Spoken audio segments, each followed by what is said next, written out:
প্রিয় দর্শক শ্রোতা বন্ধুরা, ডিবেট উইথ রানা চ্যানেলের পক্ষ থেকে আপনাদের সকলকে স্বাগতম ও শুভেচ্ছা। বন্ধুরা, দেশের আইন শৃঙ্খলা পরিস্থিতি কিন্তু মোটেই ভালো মনে হচ্ছে না। বিভিন্ন জায়গায় মারামারি, পিটাপিটি, খুনাখুনি হচ্ছে, হত্যাকাণ্ডের অনেকগুলো ঘটনা ঘটছে অনাকাঙ্ক্ষিত। বিপ্লবকালে বা অভ্যুত্থানকালে অনেকগুলি থানা লুট হয়েছে, সেখানে 5 সহস্রাধিক অস্ত্র লুট হয়েছে। তার মধ্যে অধিকাংশ অস্ত্র উদ্ধার হলো, প্রায় 1,500-এর মতো অস্ত্র এখনও উদ্ধার হয়নি। এগুলো সন্ত্রাসীদের হাতে চলে যেতে পারে এবং সে কারণে দেশে আইনশৃঙ্খলা পরিস্থিতি অবনতি হয়ে থাকতে পারে, খোদ সরকারেরই একটা অংশের ধারণা এটা। আমরা দেখছি যে অনেকগুলো ঘটনায় আমরা প্রায় লক্ষ্য করছি যে একটা ঘটনা আমি কতগুলি ঘটনা না বললে, সিরাজগঞ্জে হেডিংগুলো যেগুলো পত্রিকার রিপোর্ট, সিরাজগঞ্জে বিএনপির নেতাকে হাতুড়ি পেটা অভিযোগে জামাত শিবিরের বিরুদ্ধে, কুষ্টিয়ায় বিএনপি নেতার বাড়িতে গুলি, দেখে নেওয়ার হুমকি, চট্টগ্রামে ছাত্রদলের বিরুদ্ধে হামলার অভিযোগ তুলে বিক্ষোভ সমাবেশ করেছে বৈষম্য বিরোধী ছাত্র আন্দোলনের নেতারা, চাঁদাবাজির অভিযোগ তুলে গোপালগঞ্জে বিশ্ববিদ্যালয়ে ছাত্র অধিকার পরিষদের 2 নেতাকে পিটিয়েছে নিষিদ্ধ ঘোষিত ছাত্রলীগ কর্মীরা। চট্টগ্রামে আরও একটি ঘোষণা, যুব বিদ্রোহ দিবসের সমাবেশে বাংলাদেশের কমিউনিস্ট পার্টির সভাপতি মোহাম্মদ শাহ আলম বলেছেন, 24-এর অভ্যুত্থানের পর দেশে নতুন করে সাম্প্রদায়িকতার উত্থান ঘটেছে। আমরা দেখছি যে এদিকে ইঞ্জিনিয়ার ইশরাককে আদালতের মেয়র, দক্ষিণ ঢাকা সিটি কর্পোরেশন মেয়র পদে তাকে বিজয়ী ঘোষণার পরে বরিশালের মেয়র পদপ্রার্থী সৈয়দ ফয়জুল করিমকে বিজয়ী ঘোষণার জন্য আদালতে আবেদন করা হয়েছে এবং তার পক্ষে মানববন্ধনও করা হয়েছে। তো যে ঘটনাগুলো আমি বলছিলাম বারবার, এদিকে ডক্টর মোহাম্মদ ইউনূসকে ক্ষমতায় রাখার জন্য এক ধরনের প্রপাগান্ডা বলুন, দাবি বলুন, এটা চলছে ইউটিউব, ফেসবুক, বিভিন্ন মাধ্যমে। এটা কি পরিকল্পিত কিনা আমরা জানি না, যদিও এটা আমরা লক্ষ্য করছি যে তার আরও 5 বছর, নাকি আবার 10 বছর ক্ষমতা থাকার কথা বলছেন। এদিকে আমরা দেখছি বিএনপি জামাতের নির্বাচন প্রশ্নে প্রায় কাছাকাছি মত দিল এনসিপি, অর্থাৎ নবগঠিত ছাত্ররা কিন্তু সংস্কার, বিচার এবং সংবিধান পরিবর্তনের উপর জোর দিচ্ছেন। তারা এই সরকারের বিরুদ্ধে বিএনপির একাংশের বিএনপির পক্ষপাতিত্বের অভিযোগ এনেছে এবং তারা এই সরকার অধীনে নির্বাচন নিরপেক্ষ হবে না বা নির্বাচন করা যাবে না বলে মন্তব্য করেছে। বিএনপি ডিসেম্বরের নির্বাচন দাবিতে অনড় রয়েছে এবং জামাত ইসলামে বলেছে তারা ফেব্রুয়ারির মধ্যে, অর্থাৎ রোজার আগে নির্বাচন চায়। এই একটা প্রেক্ষাপটে আমরা দেখছি যে এই ঘটনাগুলো আমরা দেখছি। তো সিরাজগঞ্জে যে ঘটনাটা আমরা দেখছি, খবরে বলা হচ্ছে সিরাজগঞ্জে উল্লাপাড়ায় উপজেলা বিএনপির সাবেক সদস্য সচিব আজাদ হোসেনকে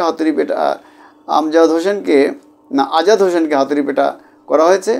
আজ শুক্রবার উপজেলা যা মসজিদে জুমার নামাজ শেষে বাসায় ফেরার পথে পৌর শহরের থানামোড় এলাকায় জামাত ইসলামী ও ছাত্র শিবিরের কিছু নেতাকর্মী তার উপরে হামলা করেন বলে অভিযোগ। বিএনপির হামলার পরে আজাদ হোসেনকে উদ্ধার করে প্রথমে উল্লাপাড়া স্বাস্থ্য কমপ্লেক্সে নেওয়া হয়। অতঃপর তার অবনতি হলে তাকে শহীদ জিয়াউর রহমান মেডিকেল কলেজ হাসপাতালে বগুড়ায় নেওয়া হয়েছে।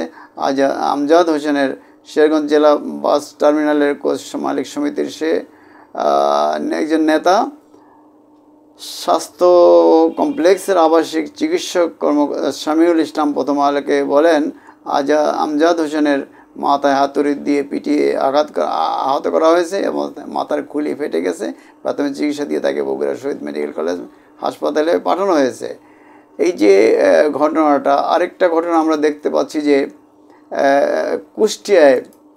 কুষ্টিয়ার ঘটনা আমরা দেখতে পাচ্ছি। সেখানে কুষ্টিয়া সদর উপজেলার শামীম টোকেন নামের এক বিএনপি নেতার বাড়িতে কয়েকটি গুলি ফুটেছে এবং এটা করেছে বলা হচ্ছে দুর্বৃত্তরা। এ সময় এই বিএনপি নেতাকে হুমকি দিয়ে চলে যায় তারা। খবর পেয়ে ঘটনাস্থলে যায় পুলিশ। তারা একটি তাজা গুলি ও 5টি গুলির খোসা উদ্ধার করেছে।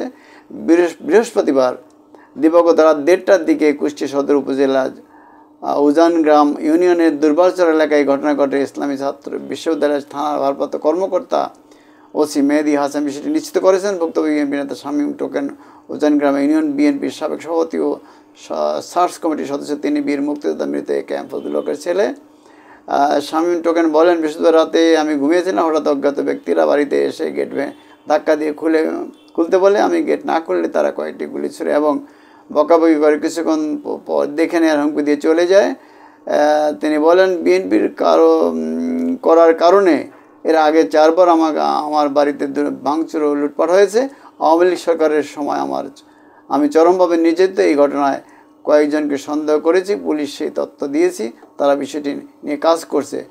এই বিষয়ে কুষ্টিয়া জেলা বিএনপি সদস্য সচিব প্রকৌশলী জাকির হোসেন সরকার বলেন, গুলির ঘটনা দল থেকে ও খোঁজখবর নেওয়া হচ্ছে, যারা এই ঘটনার সঙ্গে জড়িত তাদের আইনের আওতায় আনা হচ্ছে। অন্য একটি সূত্র বলছে যে এই ঘটনার সাথে ছাত্রলীগের নিষিদ্ধ ঘোষিত ছাত্রলীগ বা আওয়ামী লীগের লোক কিংবা জামাত শিবিরের লোকেরা জড়িত থাকতে পারে অভিযোগ করা হচ্ছে। এই যে ঘটনাগুলো একের পর এক ঘটছে, এগুলোর নির্বাচন সামনে ঘনিয়ে আসছে, তার আগে এক ধরনের অনৈক্য, বিশৃঙ্খলা এবং উত্তেজনার আমরা লক্ষণ দেখতে পাচ্ছি। আসলে এটা মোটেও ভালো লক্ষণ নয়।